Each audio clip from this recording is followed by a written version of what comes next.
You've been exploring some fascinating stuff lately. AI, geopolitics, the future of humanity.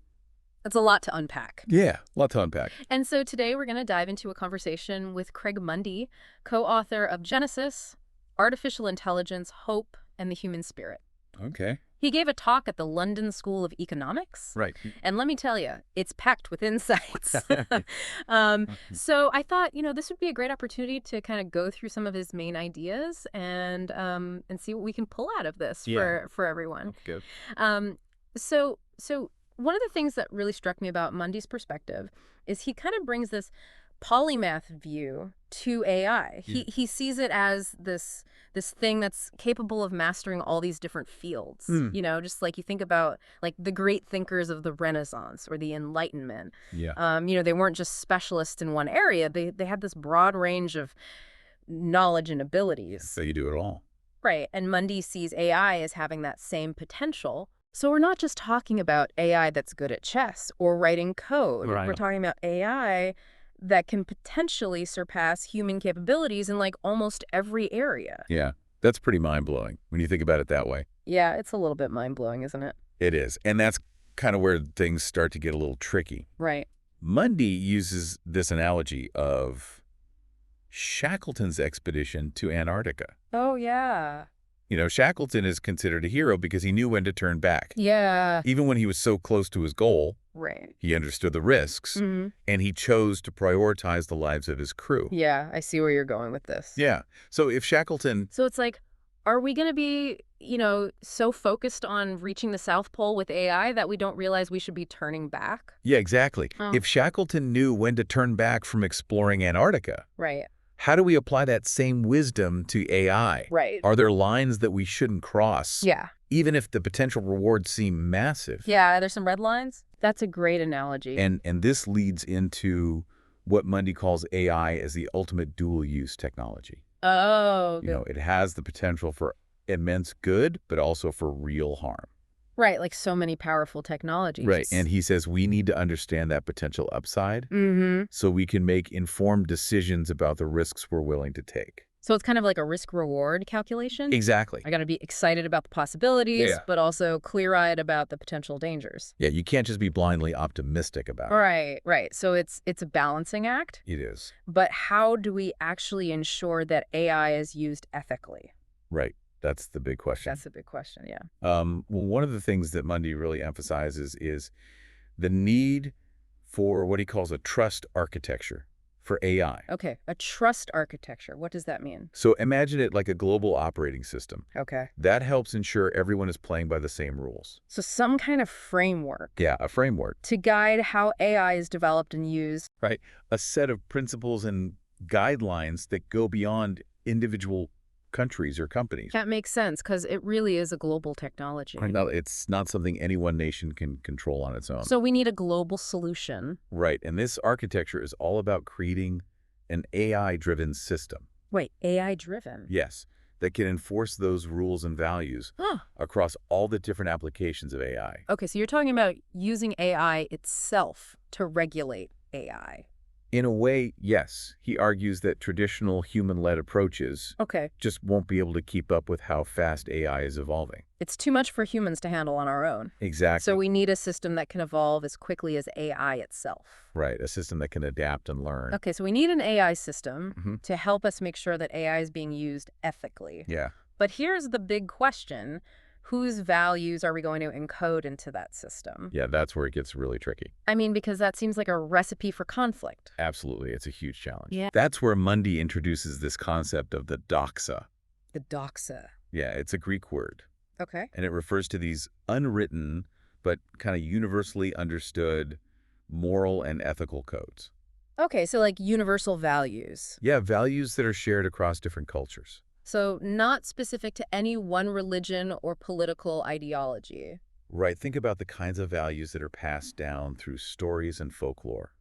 Interesting. Even children's fables. Like Aesop's fables. Like the tortoise and the hare? Yeah. Those kinds of stories teach us basic moral principles. And Mundy believes that we can somehow encode those principles into AI. I'm a little skeptical of that. I understand your skepticism. Hmm. It's a big challenge for sure. But I mean, how do we even identify those universal values? Yeah, that's a good question. And how do we make sure that the AI picks up the right lessons from those stories? Right, because I could see it misinterpreting things and ending up with values that are actually harmful. Yeah, that's a valid concern. It gets to the heart of this challenge. And Mundy highlights this fascinating experiment in the book Okay. where they trained an AI on children's fables. Oh, wow. So they basically gave this AI a crash course in Aesop's fables. Pretty much. And they wanted to see if it could develop its own sense of moral reasoning. And what happened? Well, the results were really interesting. Okay. The AI was able to learn and apply basic moral principles. So it was actually able to figure out... Yeah, even though those principles weren't explicitly programmed into it. Okay, so maybe there is something to this idea that AI can actually learn about ethics through stories. It's a possibility. But even if we can teach AI about values, how do we manage its evolution? Right. I mean, won't it eventually just surpass our ability to control it? That's another key point that Mundy brings up. Okay. He outlines 3 stages of AI evolution. 3 stages. Yeah, the first stage, Okay. where we are now, Mhm. is what he calls the tool stage, The tool stage. where AI is primarily a tool Okay. that we use to enhance our own abilities. So kind of like our superpowered assistant, Yeah, really smart assistant. helping us with tasks, but still under our control. Right. Okay, so that's where we are now, the tool stage. What happens next? Well, that's what I'm wondering, what's next. The next stage Okay. is what Mundy calls the coexistence stage, The coexistence stage. where AI is recognized as a distinct, intelligent species. Oh, wow. So at this stage, we're no longer just talking about AI as a tool. Right. It's an entity in its own right. We're talking about AI as our equal, potentially even surpassing us intellectually. Yeah, and that raises a whole other set of questions. Wow. Yeah, that's a whole other level of complexity. It is. Okay, so we've got tool, then we've got separate intelligence. What's the final stage? The final stage is what he calls the coevolution stage. Coevolution. Yeah, where humans and AI shape each other's destinies. So like the lines between human and artificial intelligence become blurred. Right. Imagine a world where AI helps us evolve biologically or cognitively, pushing the boundaries of what it means to be human. It's almost like AI becomes part of our own evolution. Yeah, it's a pretty mind-blowing concept. Okay, so we've got AI as a tool, then as a separate intelligence, and then as a force that's shaping our own evolution. Right. That's quite a trajectory. It is, and it raises some really big questions about control. Yeah. If AI is constantly evolving, Mm-hmm. how do we ensure that it doesn't evolve in ways that are harmful to us? That's a big question, right? That's the challenge, and that's why Mundy really emphasizes the need for long-term thinking. Okay. He argues that the decisions we make today about AI Right. will have a profound impact on the future relationship between humans and AI. We're not just tinkering with code here. We're shaping the very fabric of our future. So we're not just building AI, we're building a world where AI will play an increasingly central role. Exactly. And those choices, like Shackleton's decision to turn back, Right. could mean the difference between triumph and disaster. That's a good way to put it. Yeah. Yeah, we have a responsibility to approach this technology with a sense of wonder, Yeah. but also a healthy dose of caution. I think that's a great place to pause for now. Okay. We've laid out some pretty big ideas, We have a lot to unpack. but there's so much more to explore. Definitely. So in part 2, we'll delve deeper into the challenges of AI governance Okay. and the potential consequences if we fail to get it right. Sounds good. So stay tuned. I'm ready. So we just finished talking about, the 3 stages of AI evolution. Right. AI as a tool, as a separate intelligence, and eventually this force shaping our own evolution. Right. I don't know about you, but that last stage really gets me thinking. It's a mind bender for sure. It's a mind bender, yeah. It really underscores the urgency of what Mundy's calling for, Right. this trust That's architecture, his trust architecture, yeah. to guide AI development. Right. But he's also very realistic about the challenges in making that happen. Yeah. Okay, so let's dive into some of those challenges. Okay. What are the biggest hurdles we need to overcome? Well, one of the key things that Mundy points out is this tension Yeah. between the open, collaborative nature of the AI research community Right. and the need for some kind of control or oversight. Right. So you've got people who are like, hey, let's share everything. Right. Let's be open. Let's collaborate. Yeah. But then you've also got the concern that, like, oh, if we're too open, then, bad actors could get their hands on this technology. Right. And a lot of the cutting-edge AI research Yeah. is happening in the private sector. Right. Where the focus is often on, commercial applications and profits. Right. Which can sometimes overshadow ethical considerations.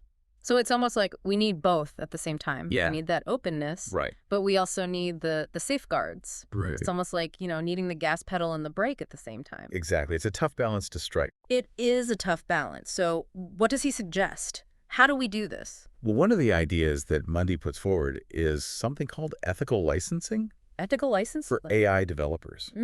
So it's kind of similar to how doctors or lawyers need licenses to practice. Okay, so you're saying like to work on AI systems, Right. you would need to have some kind of license. Yeah. You'd have to meet certain ethical standards, follow a code of conduct. But I mean, wouldn't that slow down innovation? That's a legitimate concern. Because one of the things that's made AI advance so rapidly Right. is that researchers are able to share their findings very openly Right. and experiment freely. Yeah. If you start putting up all these roadblocks, doesn't that kind of stifle creativity? It's a good point, and Mundy acknowledges that. Okay. Finding that right balance between openness and control is really crucial. He suggests that maybe we focus the ethical licensing on the AI systems that have a higher risk of being misused. Things like AI that's used in healthcare. Or finance, or law enforcement, where the potential for harm is greater.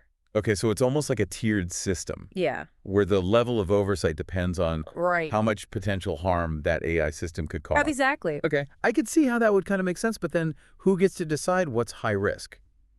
Yeah, that's a good question. And who enforces these ethical licenses? Right. Doesn't that bring us right back to this issue of governance and accountability? It absolutely does, and this is where things get really complicated. Okay. Mundy argues that we need a whole new kind of international institution, one that's focused specifically on AI governance. So like a global AI watchdog. Something like that, yeah. But wouldn't it be tough to get everyone on board? Oh, it would be a massive challenge. Yeah. I mean, countries have such different political systems. Yeah. Different values. Different priorities. Different priorities, yeah.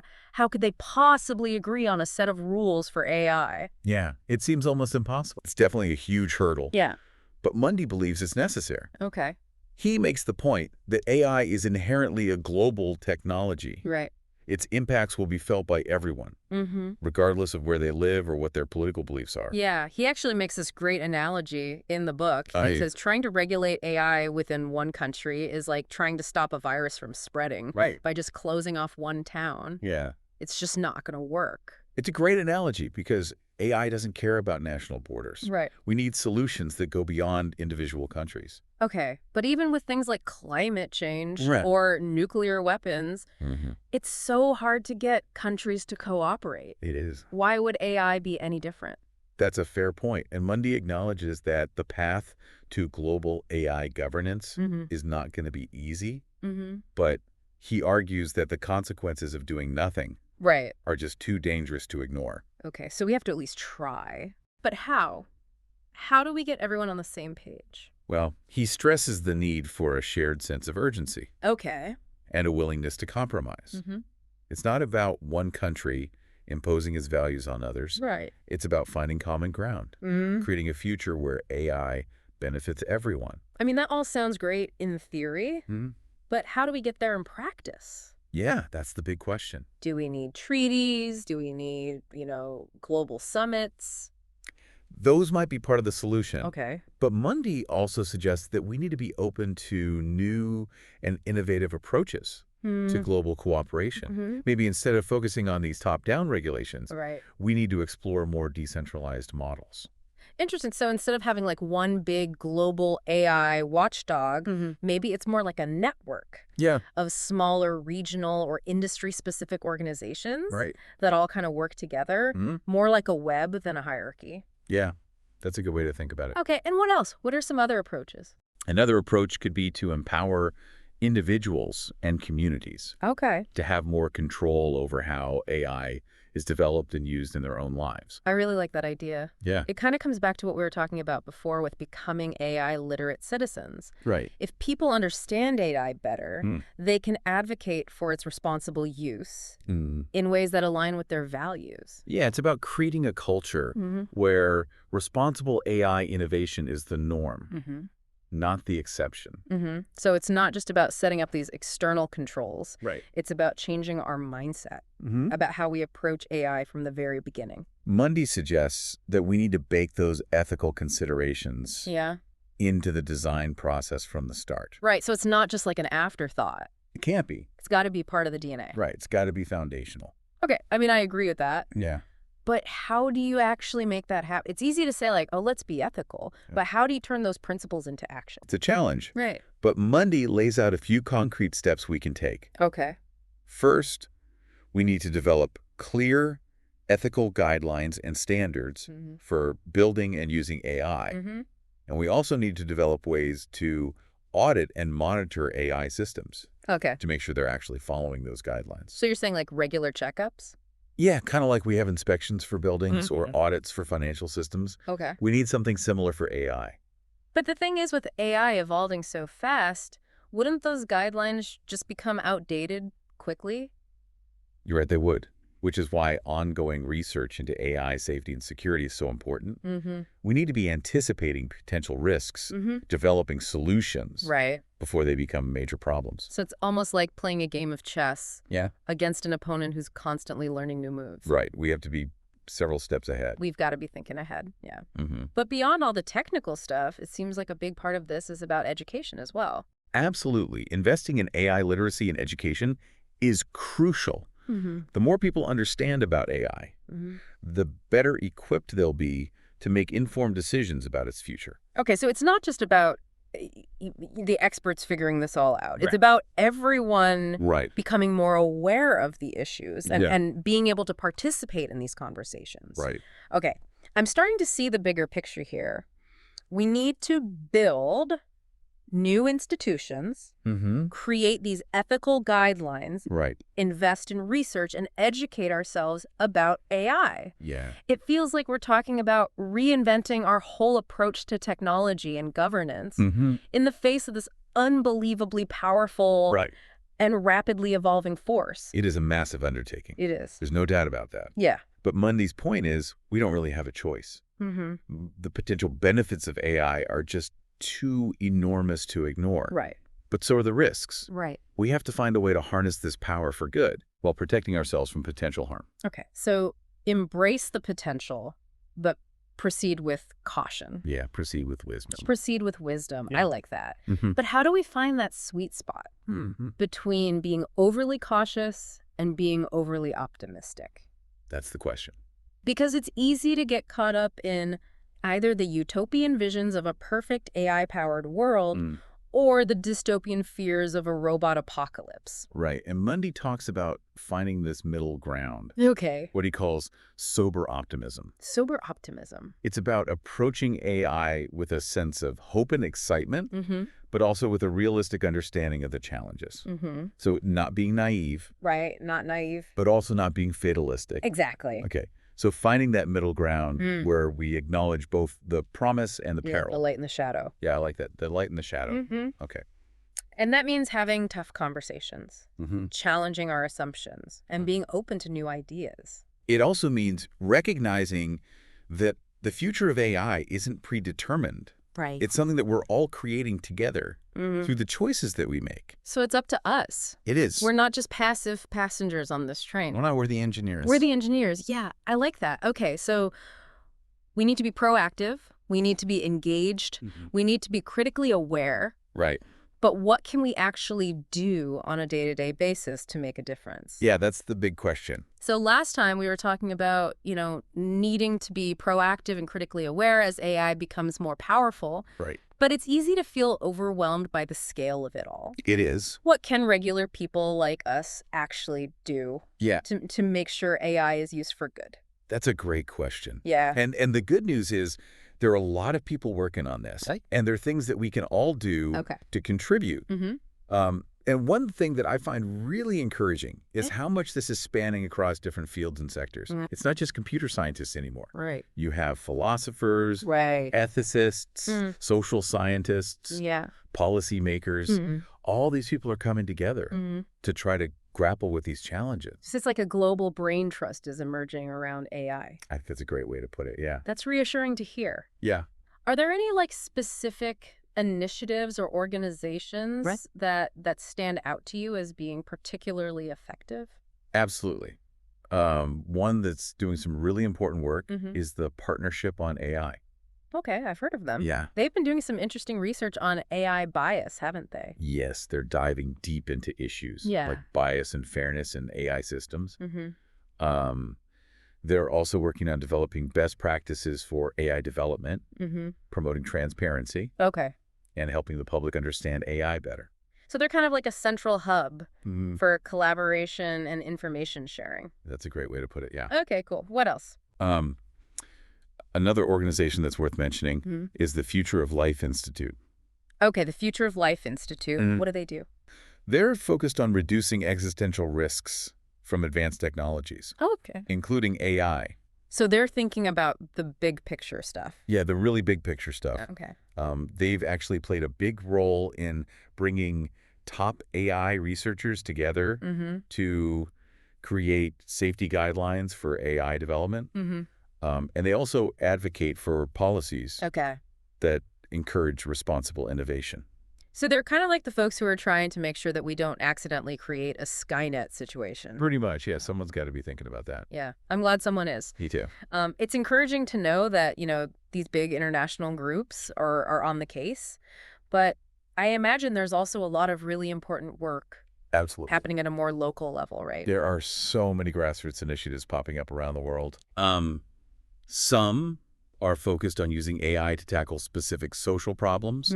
Others are about empowering marginalized communities to have a voice in how AI is developed. So it's like people are realizing that AI isn't just, some abstract technology out there. It's going to directly impact their lives, so they need to be a part of the conversation. Exactly. And there's this growing movement to democratize AI, to make it accessible and beneficial for everyone, not just a privileged few. That's a great goal. It is. But AI is so complex. How do you actually democratize something like that? That's the challenge. Yeah. Well, one way is to focus on building AI tools that are specifically designed to address those social problems. For example, there are groups that are using AI to try to improve healthcare in developing countries. There are groups that are using it to monitor deforestation. Even to try to predict and prevent human rights abuses. That's amazing. It really shows how AI can be this incredibly powerful tool for good. It absolutely can. If we use it the right way. If we use it wisely. Yeah, and another part of democratizing AI, I imagine, is making sure that the people who are actually developing it represent the diversity of humanity. Absolutely. We need more women, more people of color, people from diverse backgrounds involved in this field. If the people who are building these AI systems don't reflect the diversity of the world, we risk creating systems that just perpetuate existing biases and inequalities. Right. Garbage in, garbage out. Exactly. And are there groups that are working on that? There are some wonderful organizations like AI for AL and Black in AI that are doing amazing work to bring more underrepresented groups into the field. That's fantastic. It is. And it's not just about who builds AI. It's also about who has access to it. Exactly. We need to make sure that AI doesn't widen the digital divide. Right. And leaves people who don't have access to technology even further behind. That means investing in digital literacy programs, expanding access to affordable internet, giving everyone the opportunity to learn about and use AI. It's inspiring to see so many people working. It is. To build a better future with AI. Is there anything in particular that you're most excited about or hopeful for in this field? One area that I find incredibly promising is AI for education. Oh, yeah. Imagine a world Yeah. where every student has personalized learning experiences that are customized to their own unique needs and interests. Yeah, no more one-size-fits-all classrooms. Exactly. That would be I amazing. think about how much more engaging and effective learning could be. With Well, that level of personalization, yeah. AI could completely transform education, make it more accessible for everyone. And that ties back to this idea of AI augmentation that we talked about before. It's not about AI replacing teachers or human connection. It's about using AI to enhance those connections. Yeah, to make them richer and more meaningful. Yeah. And I think this idea of AI augmentation goes way beyond education, whether it's healthcare, transportation, or even creative fields like music or art. AI has this potential to just amplify human creativity and ingenuity in ways that we haven't even imagined yet. It's like we're at the beginning of this whole new era of human potential. I think we are. With AI as this powerful catalyst. But as we've been discussing throughout this whole deep dive, navigating this new era wisely requires more than just technical skills. It does. We need a really deep understanding of human values, ethical principles, and the social and political landscape. Absolutely. The future of AI isn't going to be determined by algorithms alone. It's something that we're all going to shape together through our decisions and our actions. So what does this all mean for you, Right. our listener who's been on this deep dive with us? Yeah. I think the key takeaway here is that you have a role to play in shaping the future of AI. You do. Staying informed, advocating for responsible policies, even just being mindful of your own data and how it's being used. It all makes a difference. It all adds up. It does. And remember, this deep dive is just the beginning. Yeah. There's so much more to learn and explore, and this field is changing so quickly. At lightning speed. It really is. Yeah. But if you stay curious, engaged, and critically aware, you can be a part of creating a future where AI is a force for good in the world. Couldn't have said it better myself. Awesome. Well, that brings us to the end of our deep dive. Okay. But this is just the start of your journey with AI. It is. Keep questioning, keep learning, and keep shaping the future that you want to see. Right. Until next time. See ya.